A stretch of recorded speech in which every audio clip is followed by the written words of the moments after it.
मैं प्यारी प्रिया, मैं 19 साल की हूँ और आज आप लोग देखोगे कि एग्जाम में फेल होने का नतीजा क्या होता है। मुंडन। घर में सबको यही उम्मीद थी कि मैं डॉक्टर बनूंगी, लेकिन इस बार नीट में मैं फेल हो गई।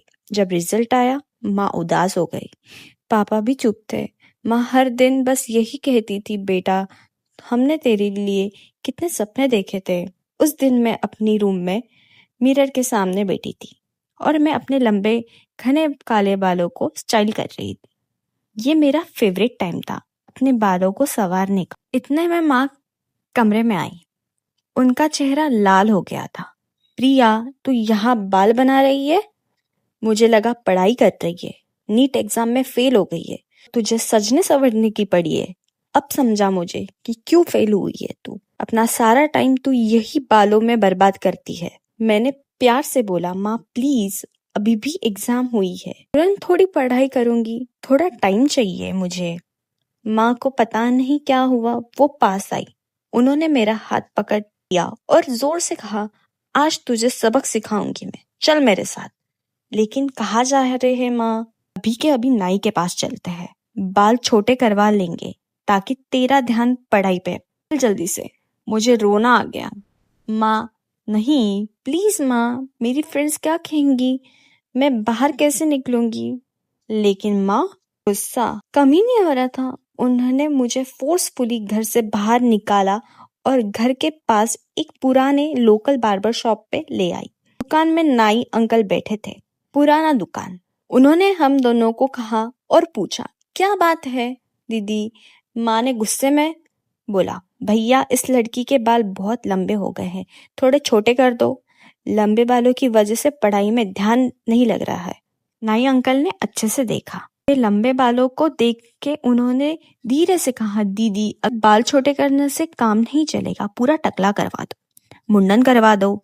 लड़कियों को जब टकला करते हैं तो कंसंट्रेशन बहुत बढ़ जाता है, बाद में बाल वापस आ जाएंगे, लेकिन अभी के लिए टकला किया तो इसका ध्यान सिर्फ पढ़ाई में रहेगा।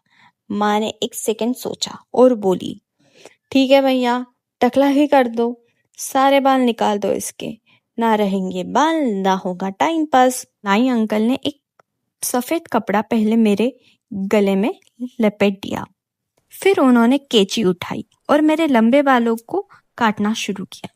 मेरे प्यारे लंबे बाल जमीन पे गिरने लगे। मेरा दिल जोर जोर से धड़क रहा था। हर एक बार जब कैंची चल रही थी तो मुझे ऐसे लग रहा था कि मेरा सर हल्का होते जा रहा है। और होते भी क्यों नहीं, मेरे बाल लंबे घने जो थे, इतने लंबे बालों से मेरा अब बॉब कट लेन जितने हो चुके थे। माँ, इतने भी ठीक है, ये भी बहुत छोटे हैं, यही रुक जाओ प्लीज। मैं अपने बालों को हाथ भी नहीं लगाऊंगी, मुंडन मत करवाओ प्लीज। लेकिन माँ एक शब्द नहीं बोली और नाई अपनी कैंची चला रहा था। मैं लड़की से लड़का दिखने लगी। आंसू रुक नहीं रहे थे। पूरा सफेद कपड़े पे मेरे बस बाल ही बाल और पूरी जमीन पर भी मेरे लंबे गिरे हुए बाल। जब बाल ऑलमोस्ट 2 इंच रह गए, नाई अंकल ने उसरा निकाला। उन्होंने पुराने ब्लेड निकाला और नया ब्लेड लगाया। अब असली काम शुरू होता है, उन्होंने बोला। उन्होंने थोड़ा पानी डाला और मेरा सिर गीला किया। मैंने आंखें बंद कर ली।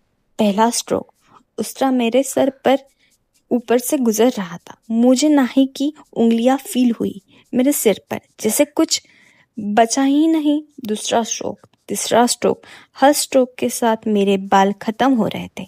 नाई अंकल ने साइड से, पीछे से, सब तरफ से उसरा चलाने लगे।